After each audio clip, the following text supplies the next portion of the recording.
பொன்னியின் செல்வன் முதல் பாகம் புதுவெள்ளம். அத்தியாயம் 54. நஞ்சினும் கொடியால். மாமல்லபுரத்தில் பழைய பல்லவ சக்கரவர்த்திகளின் மாளிகை ஒன்றில் அன்றிரவு அம்மூன்று வீர சிகாமணிகளும் தங்கினார்கள். இரவு உணவு அருந்தியானதும் மலையமான் அரசர் 5 ரதங்களுக்கு அருகில் அரவான் கதை நடக்கிறது என்று கேள்விப்பட்டு அதை கேட்கப் போய்விட்டார். ஆதித்த கரிகாலனும் பார்த்திபேந்திரனும் அரண்மனை மேல் மாடத்துக்கு சென்றார்கள். மேல் மாடத்திலிருந்து ஆதித்த கரிகாலன் மாமல்லபுரத்தின் இரவு தோற்றத்தை சிறிது நேரம் பார்த்து கொண்டிருந்தான். ஆங்காங்கு மினுக்கு மினுக்கு என்று சில தீபங்கள் மங்களாக பிரகாசித்தன. வீதிகளில் பெரும்பாலும் நிசப்தம் குடிகொண்டிருந்தது. கோவில்களில் அர்த்தசாம பூஜை முடிந்து வெளிக்கதவுகள் சாத்தி கொண்டிருந்தார்கள். சமுத்திரத்தின் கோஷம் ஓவென்று சோகத்தொனியாக கேட்டது. 5 ரதங்களுக்கு பக்கத்தில் வில்லுப்பாட்டு வித்வானும் அவருடைய கோஷ்டியும் அரவான் கதை நடத்த அவர்களைச் சூழ்ந்து கதை கேட்டுக்கொண்டிருந்த ஜனக்கூட்டம் தீவர்த்திகளின் ஒளியில் கரிய நிழல் உருவங்களாக தெரிந்தனர். இந்த முதிர்ந்த வயதில் கிழவர் கதை கேட்கப் போய்விட்டார் பார். என்ன இருந்தாலும் பழைய காலத்து மனிதர்கள்தான் மனிதர்கள். அவர்களுடைய உடல் வலிமையும் மனோதிடமும் இந்த நாளில் யாருக்கு உண்டு என்றான் ஆதித்த கரிகாலன். அரசே, தாங்களும் பழைய காலத்தின் பெருமையை பற்றி சொல்ல ஆரம்பித்து விட்டீர்களா? பழைய கால மனிதர்கள் சாதித்த எந்த காரியத்தை நம் காலத்தில் நாம் சாதிக்கவில்லை? தங்களைப் போல் இளம் பருவத்தில் போர்க்களத்தில் வீரச் செயல் புரிந்தவர்களை பற்றி கதைகளிலும் காவியத்திலும் கூட கேட்டதில்லையே என்றான் பார்த்திபேந்திரன். பார்த்திபா, நீ உண்மை உள்ளம் படைத்தவன், மனதில் ஒன்று வைத்துக்கொண்டு வாயினால் ஒன்று பேசாதவன் என்பதை நன்கு அறிந்திருக்கின்றேன். இல்லாவிட்டால் நீ என்னுடைய நண்பன் அல்ல, இந்த சத்ரு என்றே சந்தேகிப்பவன். அவ்வளவு தூரம் என்னை குறித்து நீ முகஸ்துதி செய்கிறாய். முகஸ்துதியைப் போல் ஒருவனை பாதாள படுகொலையில் தள்ளக்கூடியது வேறொன்றுமில்லை என்றான் ஆதித்த கரிகாலன். ஐயா, சுயநல நோக்கத்துடன் ஒருவனை பற்றி இல்லாத உயர்வை புனைந்து சொன்னால் அது முகஸ்துதியாகும்.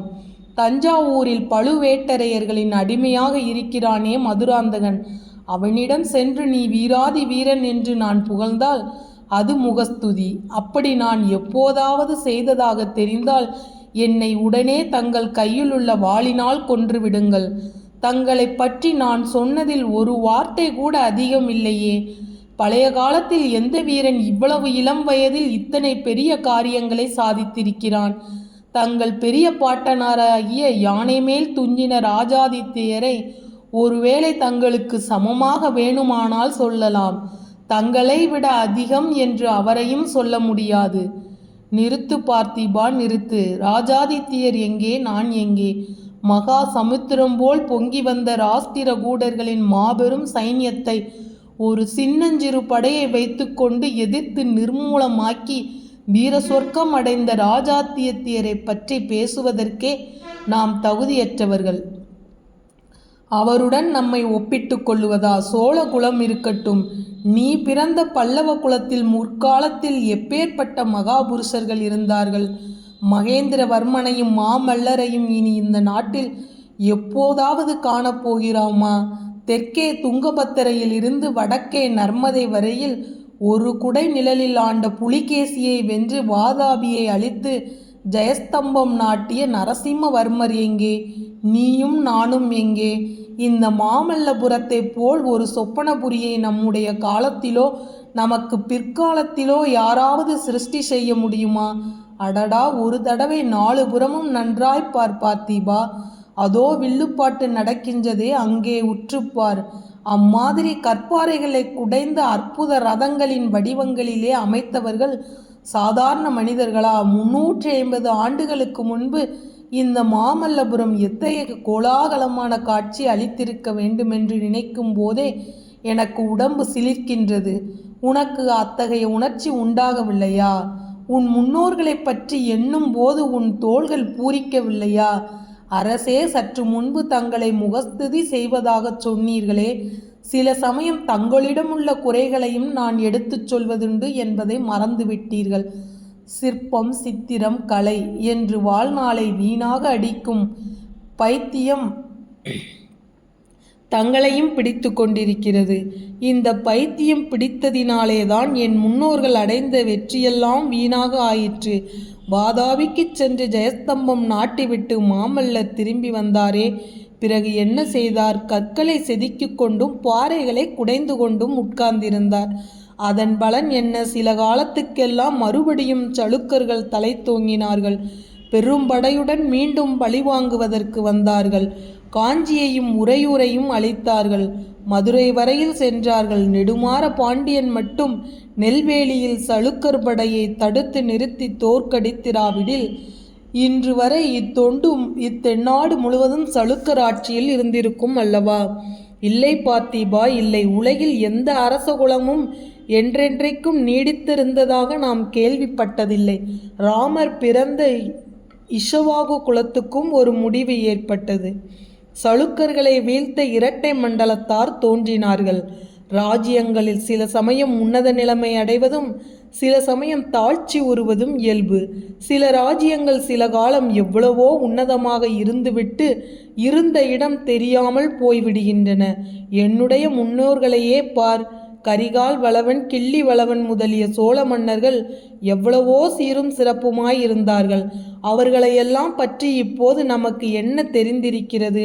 கவிஞர்கள் சிலர் அவர்களை புகழ்ந்து பாடியிருப்பதனால் அவர்கள் பேரையாவது தெரிந்து கொண்டிருக்கிறோம்.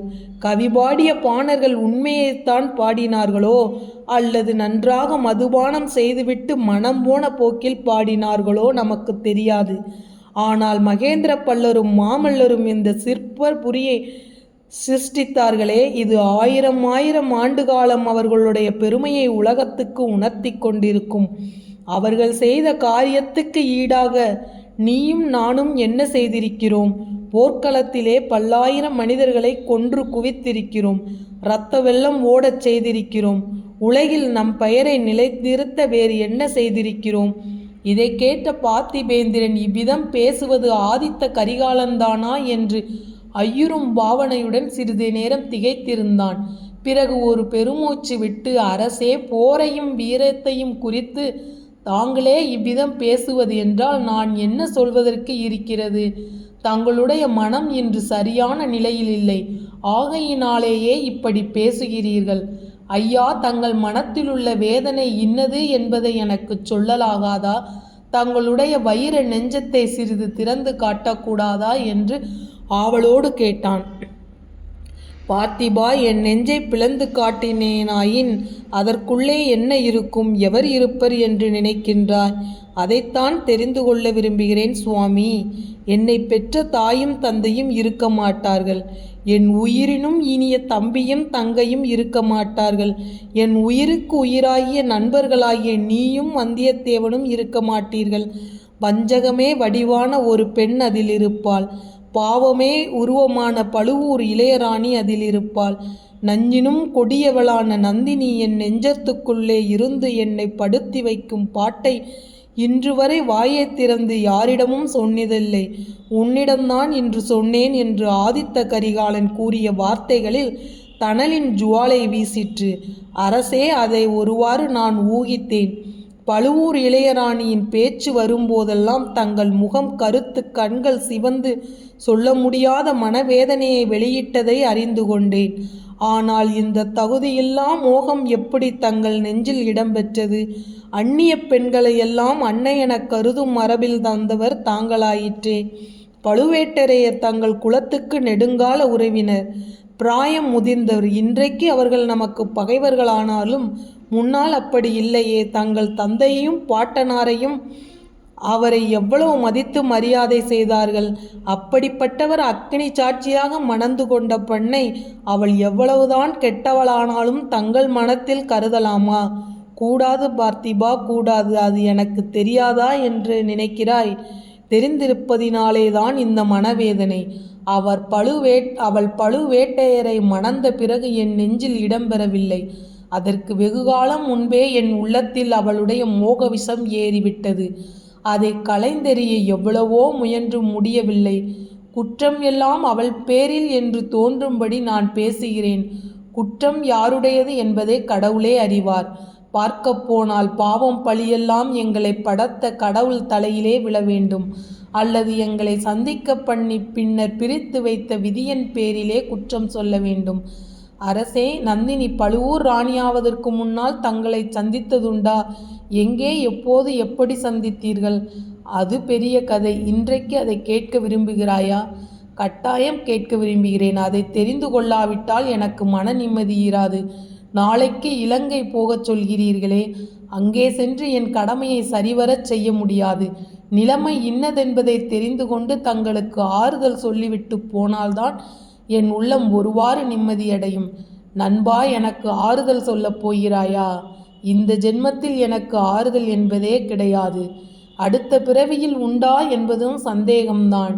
உன்னுடைய மன நிம்மதிக்காகச் சொல்லுகிறேன். உன்னிடம் சொல்லாமல் நான் எதையோ ஒளித்து வைத்திருப்பதாக எண்ணிக்கொண்டு நீ இலங்கை போக வேண்டியதில்லை. இவ்விதம் கூறிய ஆதித்த கரிகாலன் சிறிது நிதானித்தான். பிறகு ஒரு நெடிய பெருமூச்சு விட்டு சொல்லத் தொடங்கினான்.